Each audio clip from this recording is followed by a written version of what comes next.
Hi friends, welcome to our channel. இன்னைக்கு நம்ம வீடியோவில் என்ன பார்க்க போகிறோம் அப்படின்னா, டார்கெட் 100ல் தமிழ் தினம் 10 கேள்விகள் பார்க்குறோம் இல்லையா, அதில் டே 2க்கான 10 கொஷின்ஸ் தான் பார்க்க போகிறோம். நம்ம பார்க்குறது 10 கொஷின்ஸ் தான். பட் உங்களுக்கு ரொம்ப ரிவிஷனுக்கு வந்து யூஸ்ஃபுல்லாக இருக்க மாதிரி ஒரு கொஷினுக்கு ரிலேட்டடாக என்னென்ன பாயிண்ட்ஸ் வந்து சொல்ல முடியுமோ அது வந்து நம்ம சேர்த்து சொல்கிறோம். ஓகேவா? ஃபர்ஸ்ட் கொஷின் பார்க்கலாம். வட்டம் பெயர்ச்சொல் வகைகளில் என்ன அப்படின்னு கேட்டிருக்காங்க. வட்டம் அப்படின்றது பண்பு பெயர், அதாவது ஒன்றின் பெயரை குறிக்கும் சொல் தான் வந்துட்டு பெயர் சொல் அப்படின்னு சொல்வோம். இது வந்து எத்தனை வகைனா 6 வகைப்படும் இந்த பெயர். பொருட்பெயர், இடப்பெயர், காலப்பெயர், சினைப்பெயர், பண்பு பெயர், தொழிற்பெயர், இந்த மாதிரி 6 வகைப்படும். பொருட்பெயர் அப்படின்னா மரம், கண்ணன், நாற்காலி, இந்த மாதிரி பொருளை குறிக்கிறதோ இல்லை ஒரு பெயரை சொல்கிறதோ எல்லாமே இதெல்லாம் வந்து பொருட்பெயரில் அடங்கும். இடப்பெயர் என்பது சென்னை, பள்ளி, பூங்கா, இந்த மாதிரி இடத்தை குறிக்கிறது எல்லாமே இடப்பெயர். காலப்பெயர்னு எடுத்துட்டோம்னா நாள், சித்திரை, ஆண்டு, இந்த மாதிரி காலத்தை குறிக்கிறது எல்லாமே காலப்பெயர். சினைப்பெயர் என்பது கண், கை, கிளை, இந்த மாதிரி உறுப்புகளை குறிச்சிச்சுன்னா அது சினைப்பெயர். பண்பு அப்படின்னா வட்டம், சதுரம், செம்மை, இந்த மாதிரி பண்புகளை குறிக்கிறது பண்பு பெயர். தொழில் பெயர் அப்படின்னா படித்தல், ஆடுதல், ஓடுதல், நடித்தல், இது எல்லாமே வந்துட்டு தொழில் பெயரில் வந்துடும். இந்த மாதிரி 6 வகையான பெயர்கள் இருக்கு. Next question. ராமாயணத்தில் கம்பர் எழுதாத காண்டம் எது அப்படின்னா உத்தரகாண்டம் தான் வந்துட்டு கம்பர் எழுதாத காண்டம். உத்தரகாண்டம் யார் எழுதியிருப்பாங்கன்னா ஒட்டக்கூத்தர் தான் எழுதியிருப்பாங்க. கம்பர் எத்தனை காண்டம் எழுதியிருப்பாரு? 6 காண்டம் தான் எழுதியிருப்பாரு. அப்போது கம்பர் வந்து எத்தனாம் நூற்றாண்டுனா 12ஆம் நூற்றாண்டை சார்ந்தவர் தான் இந்த கம்பர். கம்பரை ஆதரித்த வள்ளல் யார்? சடையப்ப வள்ளல் தான் ஆதரிச்சிருப்பார் இவரை. இந்த சடையப்ப வள்ளலை அதனால் 1000 பாடலுக்கு ஒரு பாடல் வந்து போற்றி பாடியிருப்பார் இந்த கம்பர். கம்பரோட சிறப்பு பெயர் மற்றும் பெருமைகளை குறிக்கிற வரிகள் பார்த்தோன்னா, கவி சக்கரவர்த்தி கம்பர், கல்வியில் பெரியவன் கம்பன், கம்பன் வீட்டு கட்டுத்தறியும் கவி பாடும், விருத்தமெனும் ஒன்பாவிற்கு உயர் கம்பன். விருத்தமெனும் அதாவது விருத்தமெனும் ஒன்பாவிற்கு உயர் கம்பன் அப்படின்னு சொன்னவர் யாருன்னா பலபட்டடை சொக்கநாதர் வந்துட்டு சொல்லியிருப்பாரு. இந்த கம்பராமாயணம் இருக்கு இல்லையா, அதுக்கு வந்து இவர் இட்ட பெயர் என்ன அப்படின்னா ராமவதாரம் அப்படின்னு தான் சொல்லிட்டு கம்பர் இந்த நூலுக்கு நேம் வச்சிருப்பாரு. இதில் 6 காண்டம், 118 படலம், 10,589 பாடல்கள் கொண்டது தான் இந்த கம்பராமாயணம். இதில் 6 காண்டம் அப்படின்றது பாலகாண்டம், அயோத்தியா காண்டம், ஆரண்ய காண்டம், கிட்கிந்தா காண்டம், சுந்தர காண்டம், யுத்த காண்டம். இந்த 6 காண்டம் தான் வந்துட்டு இந்த கம்பராமாயணத்தில் கம்பர் எழுதினது. இந்த 7வது காண்டமாக எழுதுனது தான் உத்தரகாண்டம். இதை தான் வந்து ஒட்டக்கூத்தர் எழுதியிருப்பார். ஓகேவா? அப்புறம் வந்து பார்த்தோன்னா கம்பர் வந்து 2ஆம் குலோத்துங்கன் சோழன் இருக்கார் இல்லையா, அவரோட அவைக்கள புலவராக வந்துட்டு இருந்திருப்பார்.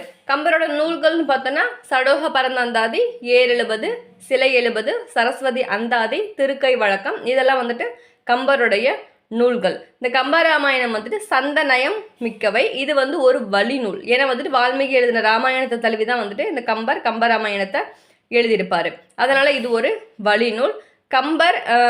கம்பர் இசைத்த கவியெல்லாம் நான் அப்படின்னு சொல்லிட்டு யார் சொல்லியிருப்பாருன்னா பாரதி சொல்லியிருப்பார். ராமன் வந்து இந்த கதையில் பார்த்தோன்னா ராமன் வந்து வனவாசம் எத்தனை ஆண்டுகள் சென்றிருப்பார்? 14 ஆண்டுகள் வனவாசம் சென்றிருப்பார். தமிழுக்கு கதி அப்படின்னு சொல்லிட்டு சொன்னவர் யாருன்னா செல்வகேசவ ராய முதலியார் தான் வந்துட்டு தமிழுக்கு கதி அப்படின்னு சொல்லியிருப்பாரு. தமிழுக்கு கதி அப்படின்னா கானா கம்பராமாயணம், தீனா திருக்குறள். இதுவும் வந்து கம்பராமாயணத்தின் பெருமையை குறிக்கிற வரிகள் தான். இந்த கம்பராமாயணம் வந்துட்டு கவிச்சுவை, சொற்சுவை, பொருட்சுவை, தமிழ் பண்பாடு, இதெல்லாம் வந்து நிரம்பி இருக்கிறதா இந்த கம்பராமாயணம். இதில் இருக்க குகன் வருவார் இல்லையா, அந்த குகன் பார்த்தோன்னா 1000 படகுகளுக்கு தலைவன் அப்படின்னு சொல்லலாம். காயும் வெள்ளினன், கல்திரள் தோழினன் அப்படின்னு குறிக்கிறவரும் குகன் தான் வந்துட்டு குறிக்கும். இந்த குகன் எங்கே பிறந்திருப்பாரு? சிரிங்கிபேரம் அப்படின்ற ஊரில் தான் வந்துட்டு குகன் பிறந்திருப்பாரு. இந்த குகனோட சேர்ந்து தான் வந்துட்டு ஐவர் ஆனோம் அப்படின்னு சொல்லிட்டு ராமன் சொல்லியிருப்பார் இல்லையா. அதாவது சுக்ரீவனோட சேர்த்து 6 பேர் ஆயிருப்பாங்க. அந்த சுக்ரீவன் வந்து யாருன்னா வானர தலைவன் யாரு அப்படின்னா அவர் தான் சுக்ரீவன். அந்த சுக்ரீவனோட சேர்த்து இவங்க 6 பேர் ஆயிருப்பாங்க ராமன் சொல்லுவார். அடுத்தது வீடனன் ஒருத்தர் இருப்பார். அவரோட சேர்த்து தான் வந்துட்டு 7 ஆனோம், அதாவது 7 பேர் ஆனோம் அப்படின்னு சொல்லிட்டு சொல்லுவாங்க. அதாவது அவங்களோட உடன் பிறந்தவர்களாக ஏற்றுக்கிட்ட மாதிரி சொல்லுவார் அவர். அதாவது அப்புறம் பார்த்தோன்னா கல்வியில் சிறந்த தமிழ்நாடு, புகழ் கம்பன் பிறந்த தமிழ்நாடு அப்படின்னு சொல்லிட்டு பாரதியார் தான் சொல்லியிருப்பாரு. அப்புறம் வந்துட்டு கம்பராமாயணத்தில் வந்துட்டு ஒரு நதியை பற்றி சொல்லியிருப்பாங்க இல்லையா, அது வந்து சரையு நதி. அந்த நதியை பற்றி சொல்லியிருப்பாங்க. அந்த சரையு நதி எங்கே இருக்குது அப்படின்னா உத்தரப்பிரதேசில் இருக்குது. அடுத்த கொஸ்டின் பார்க்கலாம். நலியிரு முன்னீர் நாவாய் ஓட்டி வழி தொழில் ஆண்ட உறவோன் மருக, இவ்வடிகள் இடம்பெற்ற நூல் வந்துட்டு புறநானூறு. இந்த லைன்ஸ் எங்கே எதில் இடம்பெற்றிருக்கும் அப்படின்னா புறநானூறு அப்படின்ற நூல் வந்து இருக்கும். இந்த புறநானூறு நூல் வந்து எதில் இருக்கும் அப்படின்னா 8 தொகை நூல்களில் ஒன்று தான் என்னது இந்த புறநானூறு. 8 தொகை நூல்களில் வந்துட்டு அகம் சார்ந்த நூல்கள் வந்து 5, புறம் சார்ந்த நூல்கள் வந்து 2, அகம் புறம் சார்ந்த நூல்கள் வந்து 1. அதில் இந்த புறப்பொருள் சார்ந்தது 2 சொன்னோம் இல்லையா, அதில் தான் வந்து இந்த புறநானூறும் 18 இருக்கும். அகம் புறம் சார்ந்தது ஒரே ஒரு நூல் மட்டும்தான், அதுதான் வந்துட்டு இந்த பரிபாடல். மீதி இருக்கிறது எல்லாமே அகப்புற நூல்கள் தான். நற்றிணை, குறுந்தொகை, ஐங்குறுநூறு, கலித்தொகை, அகநானூறு இது எல்லாமே வந்துட்டு அகப்பொரு நூல்கள் தான். புறநானூறில் வந்து எத்தனை பாடல் இருக்கும்? 400 பாடல் இருக்கும். இது வந்து தொகுத்தவர் தொகுப்பித்தவர் அப்படிலாம் வந்துட்டு யாரும் கிடையாது. இதில் வந்து இப்போ நற்றிணை எடுத்துக்கிட்டோம் அப்படின்னா நற்றினையை தொகுத்தவர் கிடையாது. தொகுப்பித்தவர் வந்துட்டு பன்னாடு தந்த மாறன் வழுதி. குறுந்தொகையை தொகுத்தவர் பூரிக்கோ, தொகுப்பித்தவர் கிடையாது. ஐங்குறுநூறு வந்து தொகுத்தவர் கூடலூர் கிழார், தொகுப்பித்தவர் யானை கட்சை மாத இறைஞ்சர் இரும்பொறை. கலித்தொகையை தொகுத்தவர் நல்லந்தோனார். அகநானூரை தொகுத்தவர் உருத்திர சன்மார். அகநானூரை தொகுப்பித்தவர் பாண்டியன் உக்கிர பெருவெழுது. இதுதான் வந்துட்டு இந்த 8 தொகை நூல்கள் எல்லாமே. இதில் பாடல்களும் உங்களுக்கு தெரியும் இல்லையா. இப்போ நற்றிணை அப்படின்னா 400 பாடல்கள், 9லிருந்து 12 அடிகள் வந்து இருக்கும். அதில் 13வது அடியாக ஒரு புலவர் பாடியிருப்பார், அவர் பேர் தான் வந்து போதனார். 110வது பாடலை பாடியிருப்பார். குறுந்தொகை என்பது 401 பாடல் வந்து இருக்கும், அது 4லிருந்து 8 அடிகள் இருக்கும். ஐங்குறுநூறில் வந்து 500 பாடல்கள் இருக்கும், 3லிருந்து 6 அடிகள் கொண்டதாக இருக்கும் இந்த ஐங்குறுநூறு. அகநானூறில் வந்து 400 பாடல்கள் இருக்கும், 13லிருந்து 31 அடிகள் கொண்டது தான் இந்த அகநானூறு. புறநானூறில் 400 பாடல்கள் தான் இருக்கும். பரிபாடலில் வந்து பார்த்தோன்னா 70 பாடல் இருக்கும். நமக்கு கிடைச்சது வந்து பார்த்தோன்னா 24 பாடல்கள் வந்து கிடைச்சிருக்கும். 18 வந்து பார்த்தீங்கன்னா 100 பாடல்கள் இருக்கும். அந்த 100 பாடல்களில் முதல் 10ம் கடைசி 10ம் நமக்கு கிடைச்சிருக்காது. அதனால் 80 பாடல்கள் இருக்கும் இந்த 18. இதுதான் வந்து ஓவராலாக 8 தொகை நூல்களில் இருக்கிறது. இப்போ புறநானூறு பாடல்கள் பார்த்தோம் அப்படின்னா ஊவேசா வந்துட்டு பதிப்பிச்சிருப்பார் இல்லையா. அவர் எந்த வருஷம் பதிப்பிச்சிருப்பார் அப்படின்னா 1894 தான் வந்துட்டு ஊவேசா பதிப்பிச்சு வெளியிட்டிருப்பார். இந்த புறநானூரை வந்து இங்கிலீஷில் மொழிபெயர்த்தவங்க, ஆங்கிலத்தில் மொழிபெயர்த்தவர் வந்து G U Pope, George L Hart 2 பேருமே வந்து மொழிபெயர்த்திருப்பாங்க. யார் ஜியு போப்பு, அப்புறம் இன்னொருத்தர் ஜார்ஜ் எல் ஹார்ட். இவங்க 2 பேருமே புறநானூரை வந்துட்டு மொழிபெயர்த்திருப்பாங்க. நம்ம புக்கில் வந்து புறநானூறு லைன்ஸ் பார்த்தோம் அப்படின்னா இப்போ சிற்றூல் நன்னூல் பற்றி அப்படின்னு சொல்லிட்டு ஒரு லைன் வரும் இல்லையா, அதை காவர் பெண்டு பாடியிருப்பாங்க பெண் புலவர். அவங்க வந்து இந்த ஒரே ஒரு பாடல் மட்டும்தான் பாடியிருப்பாங்க. அப்புறம் இன்னொன்று பார்த்தோன்னா வானூட்டும் வடி நின்மதில் மல்லுள் மூதூர் வயவேந்தே அப்படின்னு சொல்லிட்டு ஒரு லைன் வரும். அந்த லைனை வந்து புறநானூறு தான். அதை பாடினது குடப்புலவேனார் பாடியிருப்பார். உண்டி கொடுத்தோரே உயிர் கொடுத்தோர் அப்படின்றதும் குடப்புலவேனார் தான் வந்துட்டு பாடியிருப்பார். இது வந்து ரொம்ப முக்கியமான லைன். உண்டி கொடுத்தோரே உயிர் கொடுத்தோர், இதுவும் வந்துட்டு புறநானூறு லைன்ஸு. இன்னும் சில லைன்ஸ் பார்த்தோன்னா 9 நாளி உடுப்பவை 2, யாதும் ஊரே யாவரும் கேளீர், சான்றோர் ஆக்குதல் தந்தைக்கு கடனே, உற்றுடு உதவியும் ஒரு பொருள் கொடுத்தும் பிற்றை நிலையாது முடியாது கற்கை நன்றே. இதுவும் வந்துட்டு புறநானூறு வரிகள் தான். நெக்ஸ்ட் பார்த்தோம்னா இன்னொருத்தர் வந்து ரொம்ப முக்கியமானவர் யாருன்னா கடலுள் வாய்ந்த இளம்பெருவழுதி. இவர் வந்து புறநானூறு பாடல்கள் வந்து பாடியிருப்பார். இவர் வந்து புறநானூரில் ஒரே ஒரு பாடல் தான் பாடியிருப்பார், பரிபாடலில் ஒரு பாடல் தான் பாடியிருப்பார். இந்த கடலுள் வாய்ந்த இளம்பெருவழுதி இவரோட லைன்ஸ் வந்து ரொம்ப முக்கியமானது. புகழெனும் உயிரினும் கொடுப்பார், பழியெனும் உலகுடன் பெரினும் செல்வர் அப்படின்ற லைனும் வந்துட்டு கடலுள் வாய்ந்த இளம்பெருவழுதி தான் பாடியிருப்பார். தமக்கென முயலா தோற்றத்தான் பிறர்க்கென முயலினன் உண்மையானேன் அப்படின்னு சொன்னவரும் இந்த கடலுள் வாய்ந்த இளம்பெருவழுதி தான் வந்துட்டு பாடியிருப்பார். இதில் முக்கியமான பெண் புலவர் யார் அப்படின்னா ஔவையார் இல்லையா. ஔவையார் வந்து புறநானூரில் எத்தனை பாடல் பாடியிருப்பார்? 33 பாடல்கள் வந்து ஔவையார் பாடியிருப்பார். புறநானூறு எப்படி பிரித்து எழுதலாம்? புறம் கூட்டல் 4 கூட்டல் 100 அப்படின்னு வந்து பிரித்து எழுதலாம். ஔவையார் பார்த்தோம் அப்படின்னா வாயிலேயே அப்படின்ற ஒரு லைன் வந்து ஸ்டார்ட் ஆகும் இல்லையா, அந்த லைன் வந்துட்டு நம்ம புக்கில் இருக்கிறது தான் இதெல்லாம் சொல்கிறது எல்லாமே. ஓகேவா? இது வந்து ஔவையார் பாடியிருப்பார். எத்திசை செய்யணும் அத்திசை சோரே அப்படின்னு ஔவையார் தான் சொல்லியிருப்பார். நாடாகு ஒன்றோ காடாகு ஒன்றோ அப்படின்றதும் ஔவையாரோட பாடல் தான். ஔவையார் எத்தனை பாடல் பாடியிருப்பார்? 33 பாடல்கள் புறநானூரில் பாடியிருப்பார். ஔவையார் வந்து டோட்டலாக வந்து பார்த்தா 59 பாடல்கள் பாடியிருப்பார் இல்லையா. அது வந்து பார்த்தோன்னா புறநானூரில் 33, அகநானூரில் 4 பாடல் பாடியிருப்பார், குறுந்தொகையில் 15 பாடல், நற்றினையில் 7 பாடல், டோட்டலாக தான் வந்து 59 பாடல். புறநானூரில் மட்டும் பார்த்தோன்னா 33 பாடல் தான் பாடியிருப்பார்.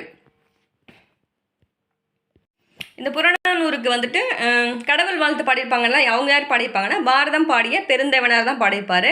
புறநானூரில் வந்து 11 புறத்திணைகளும் 65 துறைகளும் இருக்கிறது தான் இந்த புறநானூறு. மொத்தம் புறத்திணை வந்து 12 இருக்கும் இல்லையா, அந்த 12ல் 11 புறத்திணை தான் வந்துட்டு இந்த புறநானூரில் சொல்லியிருப்பாங்க. ஒன்று மட்டும் சொல்லியிருக்க மாட்டாங்க. அது என்ன துறை அப்படின்னா அது வந்து உளிஞ்சை திரை. உளுஞ்சை திணை. இன்னொரு முக்கியமான லைன்ஸ் பார்த்தோம் அப்படின்னா, நெல்லும் உயிரன்றே நீரும் உயிரன்றே வேன்முகு தானே வேந்தருக்கு கடனே அப்படின்னு சொல்லிட்டு ஒரு லைன் வந்துட்டு மோசி கிரணர் வந்து பாடியிருப்பார் இல்லையா. மோசி கிரணர் வந்துட்டு இதுவும் புறணான ஒரு பாடல் தான். புறம் என்பதும் மரம் செய்தலும் அறம் செய்தலும் அப்படின்னு சொல்லிட்டு சொல்லியிருப்பாங்க. இந்த மோசி கிரணார் தூங்கும் போது தான் வந்துட்டு அந்த சேரமான் பெருமாள் இருக்காரு இல்லையா, அவர் தான் வந்து கவரை வீசிப்பட்டவர்னு சொல்லுவாங்க இல்லையா. மோசி கிரணார் வந்து கட்டிலில் வந்து உறங்கிட்டு இருப்பாரு. அப்போ வந்துட்டு இந்த சேரமான் பெருஞ்சல் இரும்புரை இருக்கா இல்லையா, அவர் தான் வந்துட்டு கவரி வீசப்பட்டிருப்பாரு. ஓகேவா, இதுவும் வந்து ஒரு முக்கியமான பாயிண்ட் தான், இதுவும் கேட்டிருக்காங்க எக்ஸாம்பிள். ஓகே, நெக்ஸ்ட் கொஸ்டின் பார்க்கலாம்.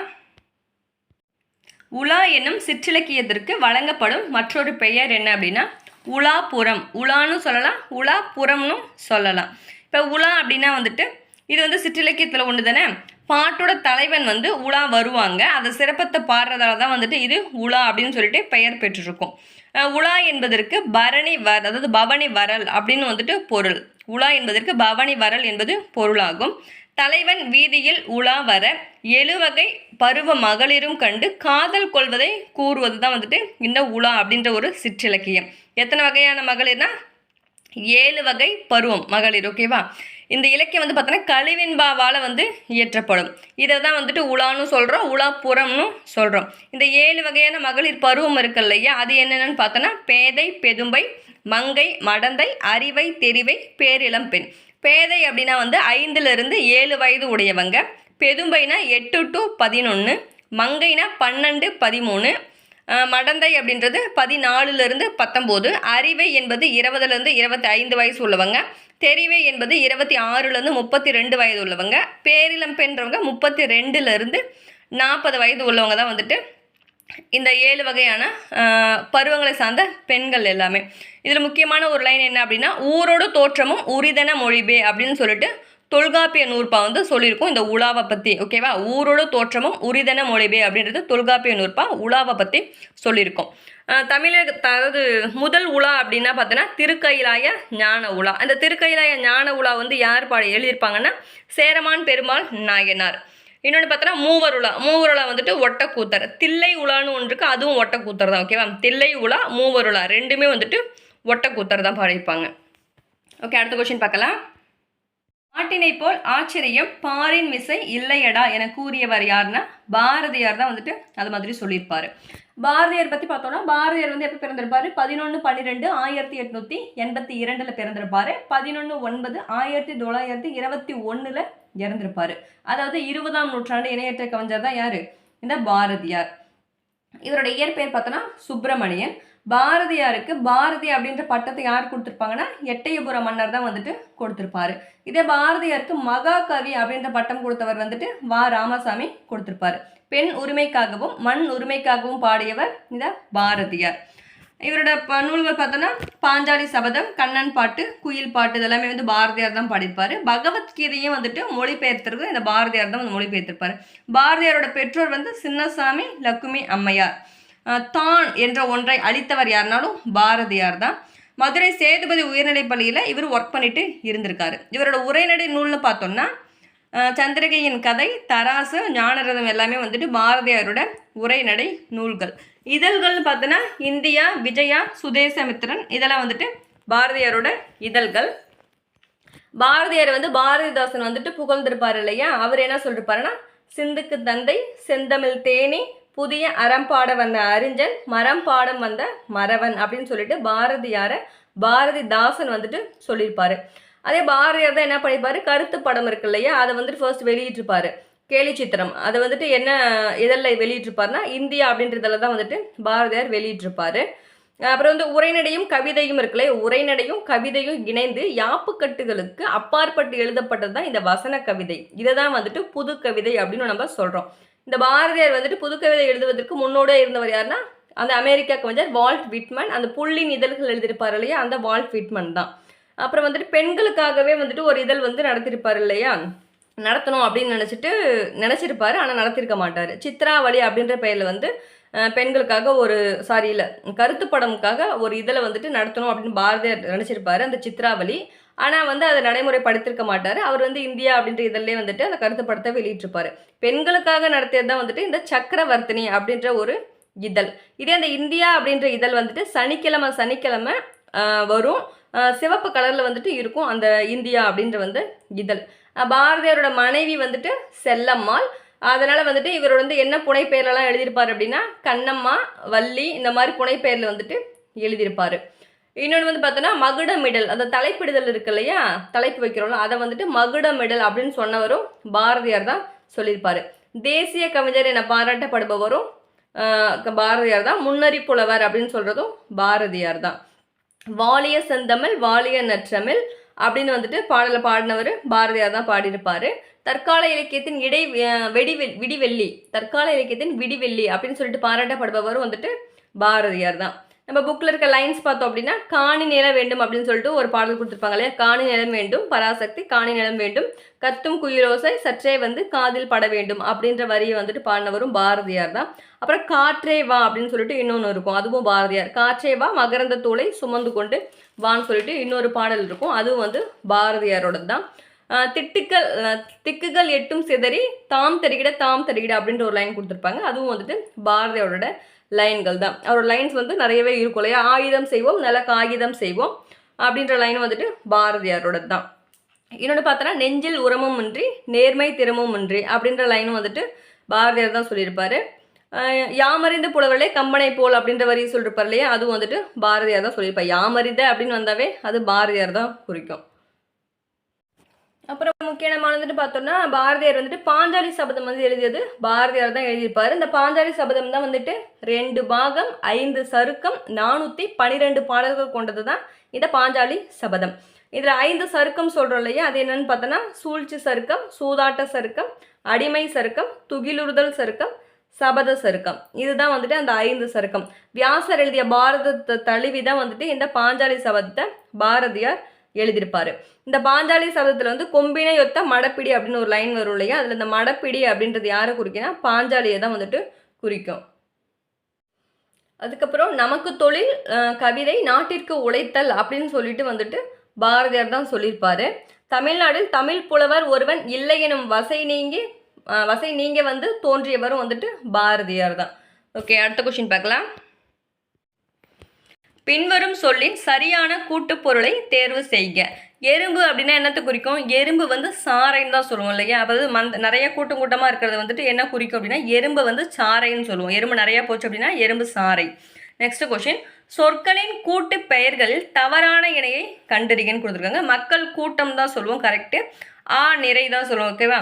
இன்னொன்று பார்த்தா தென்னந்தோப்புன்றதும் கரெக்டு. ஆட்டு கூட்டம்னு கொடுத்துருக்காங்க, அது மட்டும் தான் தவறு. ஏன் அப்படின்னா ஆட்டு மந்தைன்னு சொல்லுவோம், ஓகேவா. ஆட்டு கூட்டம்னு சொல்ல மாட்டோம், ஆட்டு மந்தைன்னு சொல்லுவோம், அதுதான் வந்துட்டு கரெக்டு. இன்னும் ஒரு சில பெயர்கள் வந்து பார்க்கலாம். இப்போ கல் வந்து நிறையா கலந்துச்சு அப்படின்னா கற்குவியல் அப்படின்னு சொல்லுவோம்.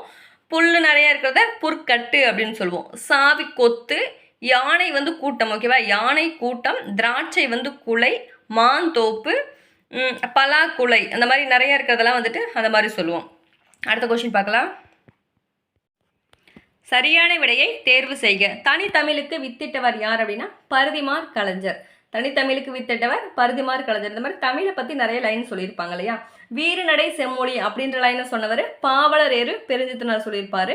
திருந்திய பண்பும் சீர்த்த நாகரிகமும் அப்படின்ற லைனை சொன்னவர் பரிதிமாற் கலைஞர் சொல்லியிருப்பார். 16 செவ்வியல் தன்மை கொண்டது இந்த தமிழ் மொழி அப்படின்னு சொன்னது தேவநேய பாவனார் வந்துட்டு சொல்லியிருப்பார். என்று மூல தென்தமிழ்னு சொன்னவர் கம்பர்.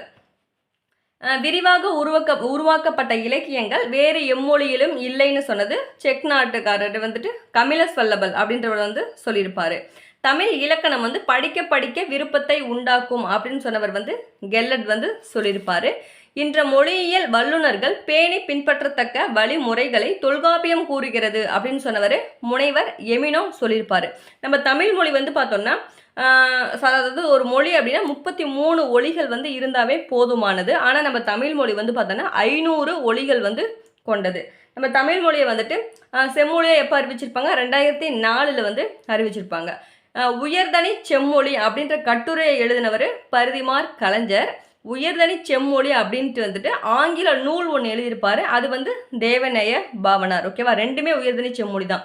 உயர்தனி செம்மொழி கட்டுரை அப்படின்னா பரிதிமாற் கலைஞர், உயர்தனி செம்மொழி ஆங்கில நூல் அப்படின்னா அது வந்து தேவநேய பாவனார். இந்த மாதிரி மொழிகளை பற்றி நிறைய பேர் நிறைய விஷயம் சொல்லியிருப்பாங்க, ஓகேவா. அடுத்த கொஸ்டின் பார்க்கலாம்.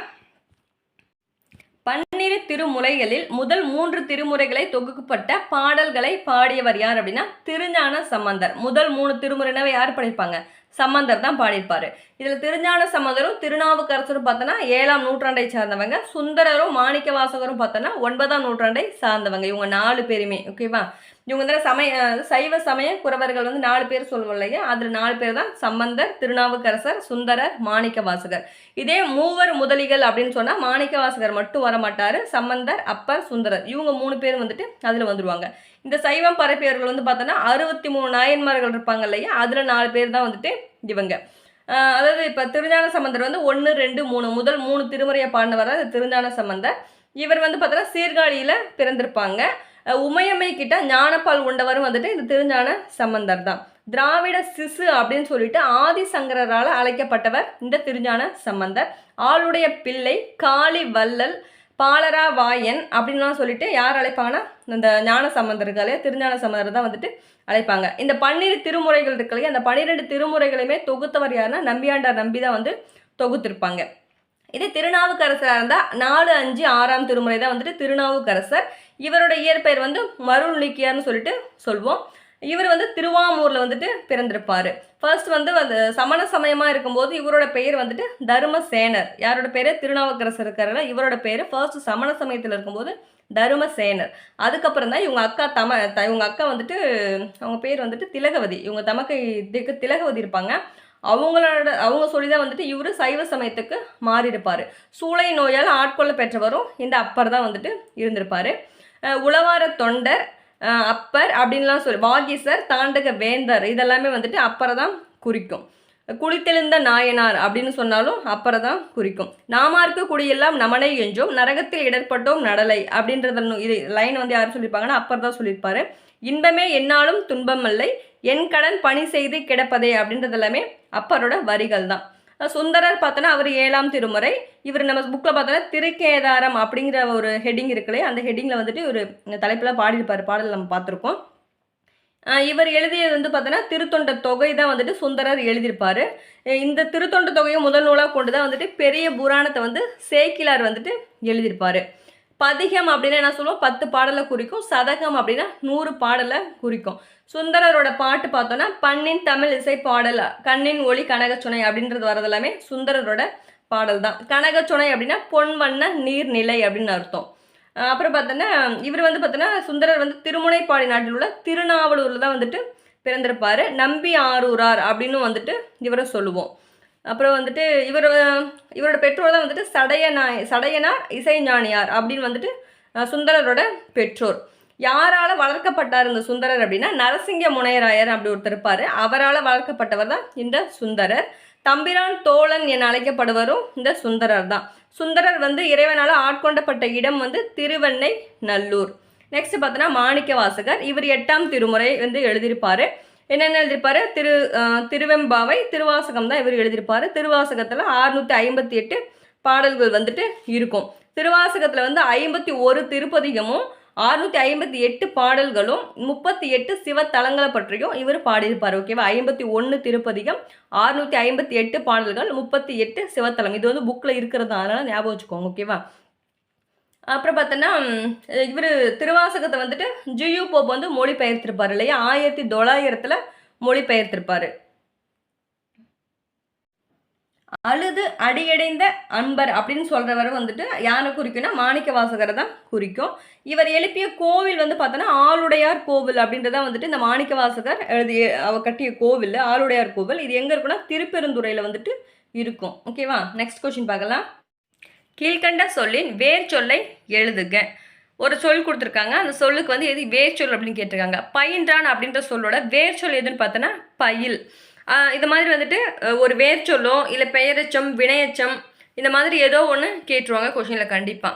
இப்போ வேர்ச்சொல் அப்படின்றது கட்டளை பொருளில் வரணும். அப்போ பயில் என்பது தான் இதில் வேர்ச்சொல். இதே வினைமுற்று அப்படின்னா பயின்றான்னு வந்ததுன்னா வினைமுற்று, பயின்ற அப்படின்னு வந்ததுன்னா பெயரெச்சம், ஆளை வந்தவே பெயரெச்சம், பயின்று அப்படின்னா வினையச்சம், பயில்தல் அப்படின்னா தொழிற்பெயரில் வந்துடும், பயின்றவன் அப்படின்னா வினையால் அணையும் பெயரில் வந்திருக்கணும். ஓகேவா, இது கண்டிப்பாக தெரிஞ்சுக்கோங்க. நெக்ஸ்ட் கொஸ்டின் பார்க்கலாம்.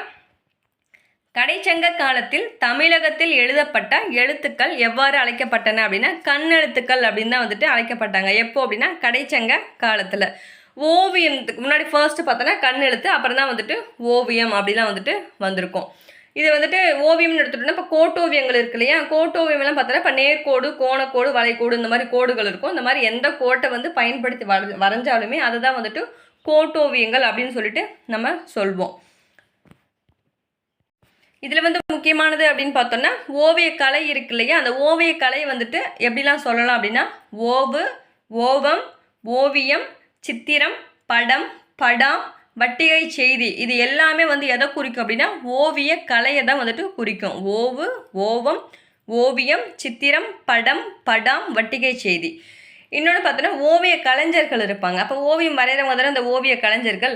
அந்த ஓவிய கலைஞர்களை வந்து எப்படி சொல்லுவாங்க அப்படின்னா ஓவியர், ஓவிய புலவன், கண்ணுள் விளைஞர், சித்திரக்காரர், வித்தக விளைஞர், வித்தகர், கிளவி வல்லோன், ஓவிய மாக்கள் இவங்களெல்லாம் வந்துட்டு ஓவிய கலைஞர்னு வந்துட்டு சொல்லுவோம். ஓகேவா, இவங்களெல்லாம் வந்துட்டு ஓவிய கலைஞர்லாம் வந்துட்டு இந்த மாதிரி பெயரில் சொல்லுவாங்க. இது வந்துட்டு பார்த்தோன்னா இது வந்துட்டு ஆண் ஓவியர்னு இருப்பாங்க, பெண் ஓவியர்னு இருப்பாங்க இல்லையா. ஆண் ஓவியர் வந்து என்ன சொல்லுவாங்கன்னா சித்திரங்காதன் அப்படின்னு சொல்லிட்டு ஆண் ஓவியரை சொல்லுவாங்க. சித்திரசேனா அப்படின்னு சொன்னால் பெண் ஓவியரை குறிக்கும். ஓவிய மாக்கள் அப்படின்னா ஓவிய குழு இருக்காங்க இல்லையா, நிறைய பேர் சேர்ந்தவங்க, அவங்கள தான் வந்துட்டு ஓவிய மாக்கள் அப்படின்னு சொல்லுவாங்க. இந்த ஓவியத்தை பற்றி பார்த்தோன்னா நச்சினார்க்கினியர் வந்து ஒரு லைன் சொல்லியிருப்பார், நோக்கினார் கண்ணிடத்தே தம் தொழில் நிறுத்துவர் அப்படின்னு சொல்லிட்டு நச்சினார்க்கினியர் வந்துட்டு சொல்லியிருப்பார். ஓகேவா, இதில் வண்ணம் தீட்டும் கோல் இருக்கு இல்லையா, அதை வந்துட்டு என்ன சொல்லுவோம் அப்படின்னா தூரிகை, துகளிகை, வட்டிகை அப்படின்னு சொல்லிட்டு இந்த ஓவியத்துக்கு வண்ணம் தீட்டும் கோள்களை வந்துட்டு சொல்லுவோம். அந்த வண்ணங்கள் குழப்பும் பலகை தான் வந்துட்டு வட்டிகை பலகை அப்படின்னு சொல்லுவோம். ஓவியம் வரையப்பட்ட இடங்கள்னு இருக்குது. அந்த ஓவியம் வரையப்பட்ட இடங்களை என்ன சொல்லுவோம்னா சித்திர கூடம், சித்திர மாடம், எழுதுநிலை மண்டபம், எழுதொழில் அம்பலம், சித்திர மண்டபம் இதெல்லாம் வந்துட்டு ஓவியம் வரையப்பட்ட இடங்களை தான் வந்துட்டு குறிக்கும். வெறும் கரித்துண்டுகள் இருக்குல்ல, கரித்துண்டுகளால் வடிவம் வரைவது வந்து என்ன சொல்லுவோம்னா புனையா ஓவியம் அப்படின்னு சொல்லுவோம். இப்போ வந்து தற்போது அதை என்னன்னு சொல்லுவோம்னா மென்கோட்டு ஓவியம் அப்படின்னு சொல்லிட்டு சொல்வோம். இறை நடனம் புரிவதற்கு அது வந்து அந்த மேடை இருக்கு இல்லையா, அதை என்ன சொல்லுவோம் அப்படின்னா சித்திர சபைன்னு சொல்லுவோம். ஓகேவா, இறை நடனம் புரிவதற்கு இருக்கிற அந்த இடத்த வந்து சித்திர சபை அப்படின்னு சொல்லுவோம். ஓவத்தனைய இடைநுடை வனப்பு அப்படின்ற லைன் வந்து எதில் சொல்லியிருப்பாங்கன்னா புறநானூறு. ஓவியத்தனைய இடைநுடை வனப்புன்னு சொன்னது புறநானூறு நூலில் வந்துட்டு சொல்லியிருப்பாங்க. இந்த நாடக மேடை இருக்கு இல்லையா, அதில் இந்த திரை சீலைகள்லாம் தொங்க விட்டுருப்பாங்க இல்லையா, அதை வந்து ஓவிய எழினி இருக்கு இல்லையா, அதை கொண்டு தான் வந்து அறிகிறோம் அப்படின்னு சொல்லுவோம். அவ்வளோதான். இதில் வந்து இன்னும் ஒன்று முக்கியமான என்னென்னு பார்த்தோம்னா சித்திரக்கார புலினா யார், மகேந்திரவர்மனை குறுக்கு இல்லையா, இவர் என்ன பண்ணியிருப்பாருன்னா இந்த தட்சிண சித்திரம் அப்படின்ட்டு ஒரு ஓவிய நூல் இருக்கும், அதுக்கு உரை எழுதியவர் தான் வந்துட்டு இந்த முதலாம் மகேந்திரவர்மன். இன்னொரு முக்கியமான விஷயம் வந்துட்டு அதாவது அது பேர் என்ன சித்தன்னவாசல் ஓவியம்னு ஒன்று இருக்கும். அந்த சித்தன்னவாசல் ஓவியத்தை வந்துட்டு யார் வரைஞ்சிருப்பாங்க அப்படின்னா இளம் கௌதமன் இருப்பார் ஒருத்தர். அவர் தான் வந்துட்டு இந்த சித்தன்னவாசல் ஓவியத்தை வரைஞ்சிருப்பார். இந்த சித்தன்னவாசல் ஓவியம் எங்கே இருக்குன்னா தஞ்சை பெரிய கோவிலில் தான் வந்துட்டு இருக்குது. ஓகேவா, ஓகே அவ்வளோதான் ஃப்ரெண்ட்ஸ். இன்றைக்கான 10 கொஷின்ஸ் வந்து பார்த்தாச்சு. ரிவிஷனுக்கு உங்களுக்கு ரொம்ப யூஸ்ஃபுல்லாக இருக்கும்னு நினைக்கிறேன். வீடியோ பிடிச்சிருந்துச்சு அப்படின்னா லைக் அண்ட் ஷேர் பண்ணுங்கள். சப்ஸ்கிரைப் பண்ணாமல் யாராவது வீடியோ பார்த்துட்டு இருந்தீங்க அப்படின்னா சப்ஸ்கிரைப் பண்ணுங்கள். தேங்க்யூ.